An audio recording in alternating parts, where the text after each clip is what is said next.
अनमोल और आयुषी जवान कैंडिडेट्स कुछ टाइम पहले ही शायद कॉलेज से बाहर निकले हैं। एक छोटी सी फैमिली से आते हैं। उनका घर छोटा है लेकिन उनके सपने बड़े हैं। उन्होंने देखा है अपने माँ बाप को फाइनेंशियली स्ट्रगल करते हुए। वो चाहते हैं उन्हें से बाहर निकालना। वो चाहते हैं उन्हें कोई रास्ता मिले जिससे वो अपनी फैमिली का उद्धार कर पाएँ।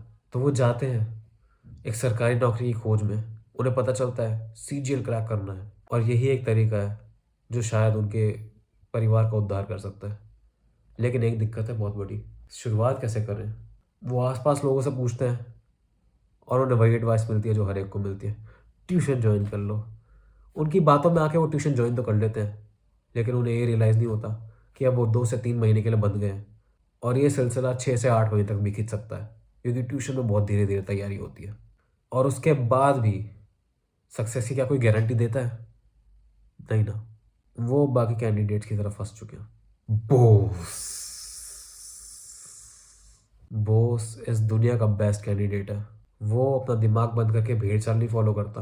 वो अपना रास्ता खुद बनाता है। उसे पता है अपनी पुरानी गलतियों से अगर उसे एक एग्ज़ाम क्रैक करना है तो उसे वो करना पड़ेगा जो बाकी सब लोग नहीं कर रहे, जो कि 99% लोग सोचते भी नहीं है करने का। वो अपनी ये स्ट्रैटेजी फॉलो करता है और ये क्या, बोस टॉप 10 के अंदर कैसे किया उसने ऐसा? ये सीजीएल की तैयारी करते हुए एक बहुत चुनौती भरी ज़िंदगी थी मेरे आगे। मेरे पास कोई ट्यूशन नहीं थी, मेरे पास कोई गाइड करने वाला नहीं था। मुझे बहुत ज़्यादा एक्सपेरिमेंट करने पड़े ये जानने के लिए कि बेस्ट स्ट्रैटेजी क्या है। वही स्ट्रैटेजी तुम भी फॉलो कर सकते हो अपनी ड्रीम पोस्ट तक जाने के लिए, सिलेक्शन लेने के लिए। इस स्ट्रैटेजी ने मुझे रैंक 335 दिलाई सीजीएल 2022 में और डबल एओ की पोस्ट में मैं सिलेक्ट हुआ हूँ, एक गेजेटेड ऑफिसर, एक प्रॉपर फर्स्ट अटेम्प्ट में ही। अगर ये स्ट्रैटेजी मेरे लिए काम कर सकती है ना तो ये तुम्हारे लिए भी काम कर सकती है। वो स्ट्रैटेजी है अपनी प्रिपरेशन शुरू करने से पहले एक फुल टेस्ट दे के देखना। अब मुझे नहीं फ़र्क पड़ता तुमने प्रिपरेशन शुरू करी है नहीं करी है, तुम्हारे 2-3 टॉपिक हुए नहीं हुए, तुमने ट्यूशन ज्वाइन करी है करी नहीं, उससे कोई फ़र्क नहीं पड़ता। तुम्हारे 10वीं में कितने नंबर आए थे? 33% आए थे, फेल हुए थे भाई, टॉप करा था, कोई फ़र्क नहीं पड़ता उस चीज़ से। एक टेस्ट दो और अपने मार्क्स देखो, पेपर को एनालाइज करो और देखो कौन से सब्जेक्ट हैं तुम्हारे वीक हैं, कौन से सब्जेक्ट हैं जो तुम्हारे स्ट्रॉन्ग हैं। इससे तुम्हारा ही टाइम बचेगा। तुम्हें जो चीज़ स्ट्रॉन्ग है उस पर टाइम देने की ज़रूरत नहीं पड़ेगी और तुम अपने वीक सब्जेक्ट पर सबसे ज़्यादा टाइम दे सकते हो। तुम्हें अपनी स्टैंडिंग पता चलेगी। तुम्हें पेपर किस तरीके से देना है उसका थोड़ा सा आइडिया होगा। तुम्हें क्वेश्चंस के लेवल का आइडिया होगा और तुम्हें टेस्टिंग इन्वायरमेंट का आइडिया होगा। पेपर देने के बाद अपना स्कोर पिछले साल की कट ऑफ से कंपेयर करके देखो और जब तुमने पेपर एनालाइज कर लिया उसके बाद तुम ये देखो कि तुम्हें कौन से सब्जेक्ट से शुरू करना है। मैं रिकमेंड करता हूँ कि मैथ से शुरू करो। अपने तुमने वीक टॉपिक्स निकाल लिए, उसकी तैयारी करो, बुक खोल के पढ़ना शुरू करो। मैं यही सजेस्ट करता हूँ कि ट्यूशन से ना पढ़ के तुम्हें बुक से खुद करना चाहिए क्योंकि ट्यूशन में जो चीज़ 10 से 12 घंटे में होती है वो बुक से तुम 3 से 4 घंटे में कर सकते हो। इसमें तुम्हारा ही फ़ायदा है। तुम्हारा गोल है कि तुम्हें हर सब्जेक्ट में, जो कि 50-50 50-50 नंबर का होता है, उस हर सब्जेक्ट में तुम्हें 45 से ऊपर नंबर लेके आने हैं। जो टॉपिक वीक है तुमने मैथ्स में कर लिए, बहुत ही बढ़िया, 45 से ऊपर तुम्हारा स्कोर जा रहा है। अब तुम्हें रीजनिंग की तरफ बढ़ना है। रीजनिंग में भी वही सेम चीज़ करनी है। टॉपिक उठाए, वीक देखे कौन से हैं, स्ट्रॉन्ग देखे कौन से हैं। वीक टॉपिक तुम यूट्यूब से कर सकते हो, इसके लिए मैं कोई बुक नहीं बताऊंगा। स्ट्रॉन्ग टॉपिक तुम्हें इतना करने की ज़रूरत नहीं है क्योंकि वो तुम्हारे पहले से ही स्ट्रॉन्ग है। यहाँ पे 45 के ऊपर पहुँचने के बाद अब तुम तैयारी करोगे इंग्लिश की। अगर इंग्लिश में बहुत ज़्यादा ही कमज़ोर हो तो एक डुओलिंगो करके ऐप आता है, उससे तुम इंग्लिश सीख सकते हो ढंग की। उससे तुम्हारी ग्रामर, तुम्हारी थोड़ी अंडरस्टैंडिंग जो इंग्लिश की वो इम्प्रूव हो जाएगी। साथ ही साथ वोकैबलरी और कॉम्प्रिहेंशन अच्छा करने के लिए द हिंदू न्यूज़पेपर का एडिटोरियल सेक्शन पढ़ो। उसमें जो भी डिफ़िकल्ट वर्ड्स आता है उन्हें डिक्शनरी में तुरंत चेक करो। कहीं लिखने की ज़रूरत नहीं है वोकैबलरी में डिफ़िकल्ट वर्ड्स को।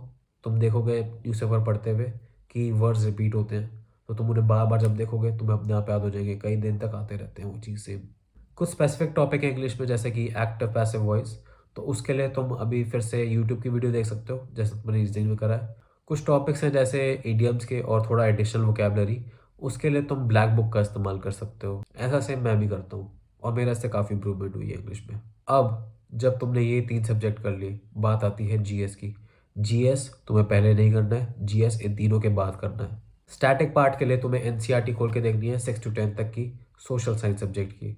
इसके लिए एक ऐप आता है जिसमें तुम्हें फ्री में मिल जाएगी, ई पाठशाला करके इस ऐप का नाम है। प्ले स्टोर में मिल जाएगा ये बड़ी आराम से।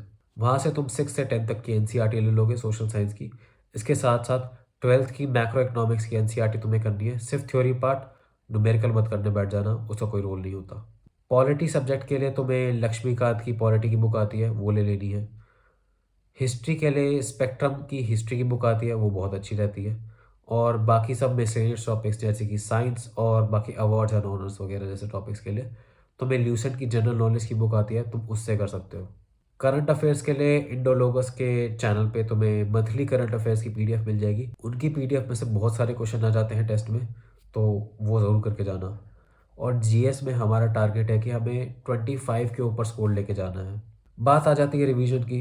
रिवीजन के लिए तुम्हें हर हफ्ते 1 से 2 टेस्ट देने हैं। अगर अभी शुरुआत कर रहे हो तो 1 टेस्ट दो हर हफ्ते। अगर थोड़ा तुम्हारी प्रिपरेशन को टाइम हो चुका है तो कोशिश करो कि 2 टेस्ट दो हर हफ्ते में। उन टेस्ट को एनालाइज करो और उनमें देखो जो टॉपिक तुमने पढ़े हुए हैं और जो तुम भूल रहे हो, जिसमें गलतियाँ ज़्यादा हो गई हैं, उनको तुम तो अभी की तभी रिवाइज कर सकते हो। स्ट्रॉन्ग टॉपिक्स को रिवाइज करने की ज़रूरत नहीं है। अपना रिवीजन में टाइम बचाओ ताकि तुम तैयारी और अच्छे से करते रहो। सोचो, तुम ये सब कर रहे हो कई महीनों तक, तुम्हारा स्कोर हर दिन इम्प्रूव हो रहा है, हर हफ्ते इम्प्रूव हो रहा है, हर महीने इम्प्रूव हो रहा है, तुम धीरे धीरे सिलेक्शन तक पहुंच रहे हो। कैसा लगेगा? यही स्ट्रैटेजी मैंने फॉलो करी और मुझे लगता है कि तुम्हें पता ही होगा कि क्या रैंक आई है मेरी।